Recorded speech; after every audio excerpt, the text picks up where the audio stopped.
Bismillahirrahmanirrahim. Assalamualaikum warahmatullahi wabarakatuh. Puji syukur kita panjatkan atas kehadirat Allah Subhanahu wa taala, atas limpahan rahmat, taufik dan hidayahnya kepada kita sekalian, sehingga kita masih berada di dalam lindungan dan hidayahnya. Begitu juga tak lupa kita haturkan salawat atas junjungan kita Nabiullah Muhammad SAW. Pada kesempatan ini, kali ini kita akan melanjutkan pembelajaran jarak jauh kita, yaitu bidang studi pendidikan agama Islam dan budi pekerti, materi mempertahankan kejujuran sebagai cermin kepribadian. Sebelum kita melanjutkan materi kita, marilah kita bersama-sama memanjatkan doa agar apa yang kita pelajari pada hari ini bermanfaat dan bernilai ibadah. Bismillahirrahmanirrahim. Rabbi zidni ilman warzuqni fahman waj'alni minas sholihin. Ya Allah, tambahkanlah aku ilmu dan berilah aku karunia agar dapat memahaminya, dan jadikanlah aku masuk ke dalam golongan orang-orang yang soleh. Kompetensi intinya seperti ini. Selanjutnya adapun indikatornya adalah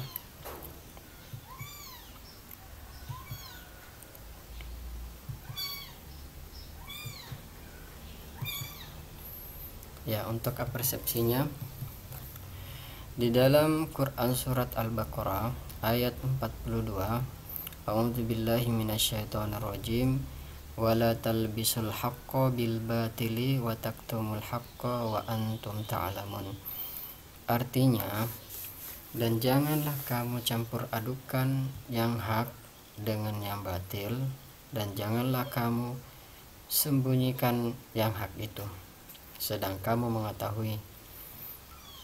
Di antara yang mereka sembunyikan itu, maksudnya itu ialah Tuhan akan mengutus seorang nabi dari keturunan Ismail yang akan membangun umat yang besar di belakang hari, yaitu Nabi Muhammad SAW.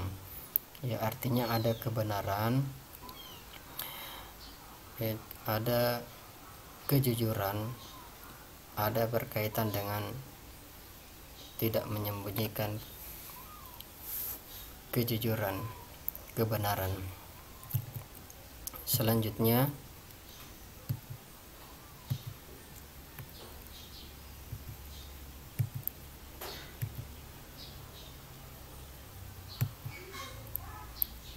pendalaman materi, yaitu tentang memahami makna kejujuran. Perilaku jujur merupakan salah satu perilaku mulia orang yang beriman dan berilmu. Kejujuran harus kita biasakan dalam kehidupan sehari-hari, baik di lingkungan keluarga, di lingkungan sekolah, masyarakat, berbangsa, begitu juga bernegara. Pengertian jujur.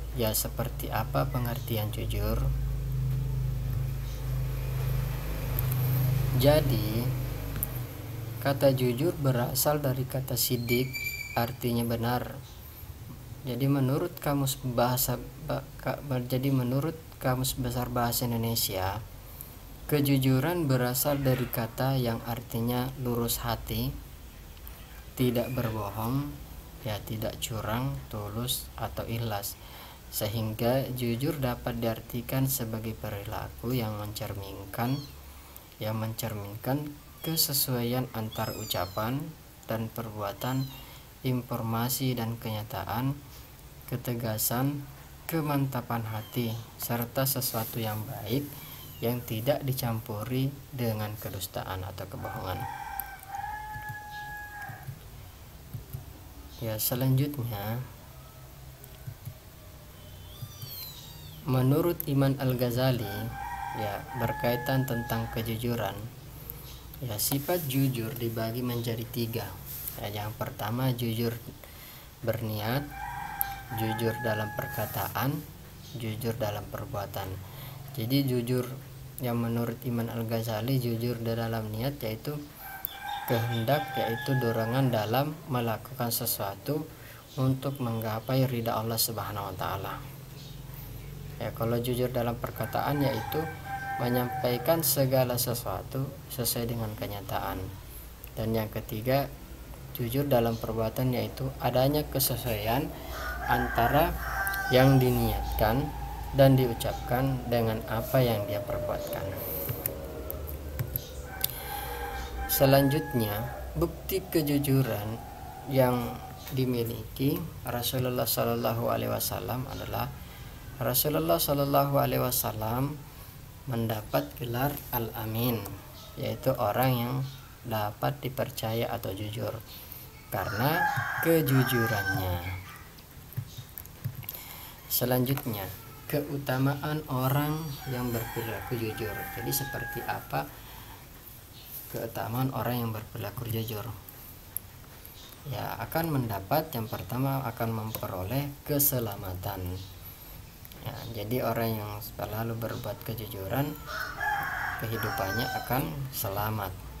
Ya, jadi keselamatan yang dimaksud di sini yaitu apabila orang dalam keadaan jujur, ya tidak akan ada masalah. Yang kedua, akan memperoleh ketenangan jiwa.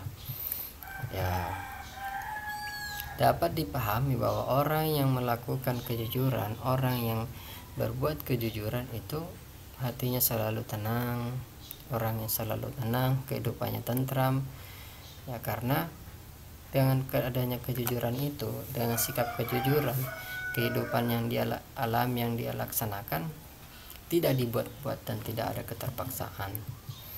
Selanjutnya, memperoleh keberkahan di dalam hidupnya.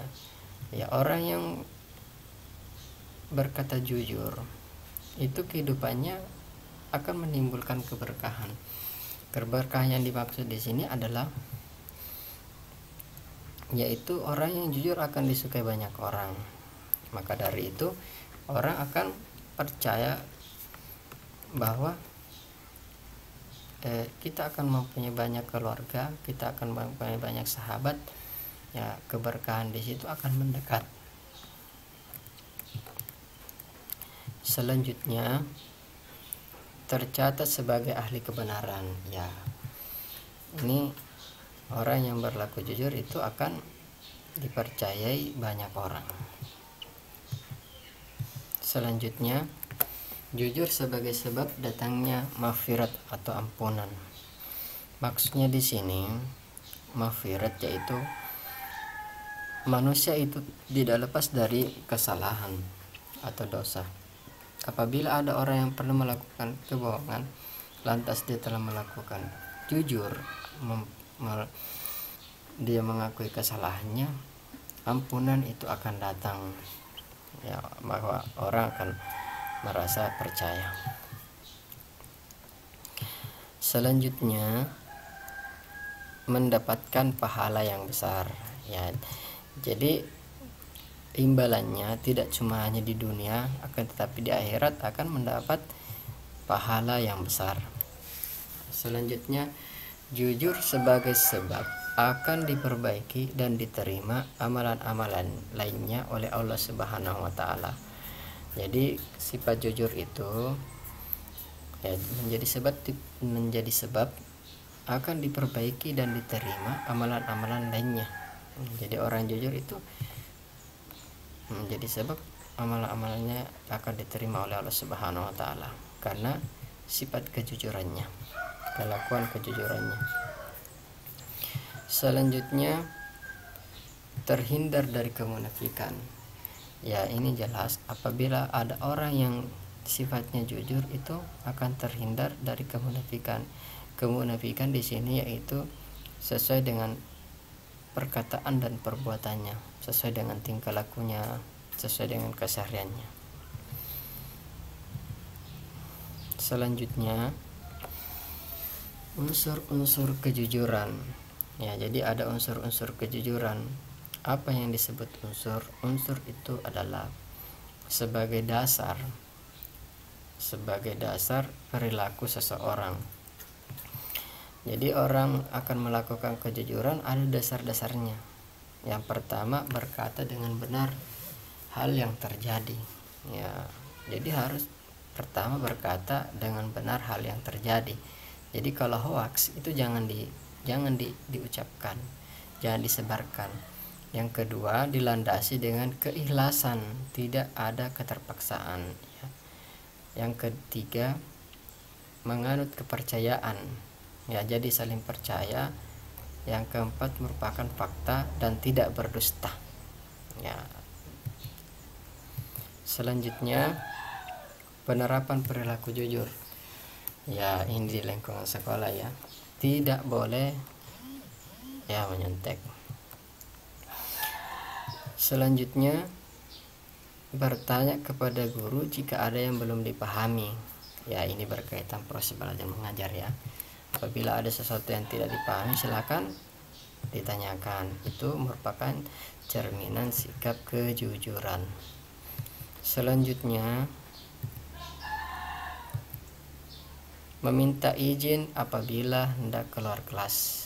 Ya, ini minta izin ya. Ini cerminan kejujuran. Ya, meminta izin, tidak langsung keluar dan tujuannya jelas. Selanjutnya, tidak berbohong kepada orang lain. Ya, tidak berbohong.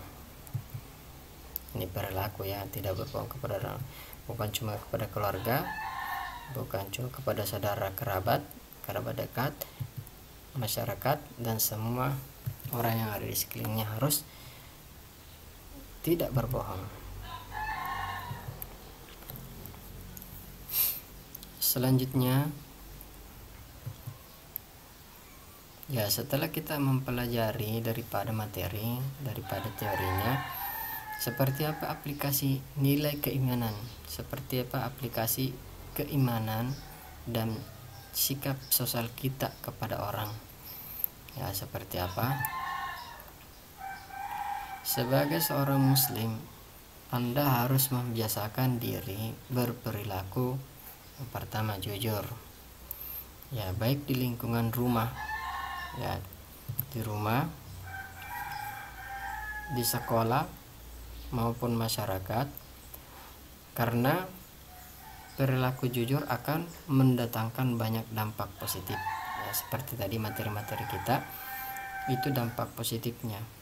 Dampak positifnya apa? Kita akan dipercaya sama orang lain. Dampak negatifnya apa? Kita akan dicap sebagai orang munafik. Bagi diri sendiri akan banyak dampak positif bagi diri sendiri dan orang lain. Apabila membiasakan diri berperilaku jujur, maka dalam diri Anda akan tumbuh sikap religius, agama yang baik, jujur, disiplin, kerja keras, bertanggung jawab. Oleh karena itu, mudah-mudahan apa yang kita pelajari pada hari ini dapat bermanfaat, dapat dipahami, dan dapat diaplikasikan di dalam kehidupan sehari-hari. Cukup sekian pembelajaran jarak jauh kita. Hadanallahu wa iyyakum ajmain. Summasalam. Assalamualaikum warahmatullahi wabarakatuh.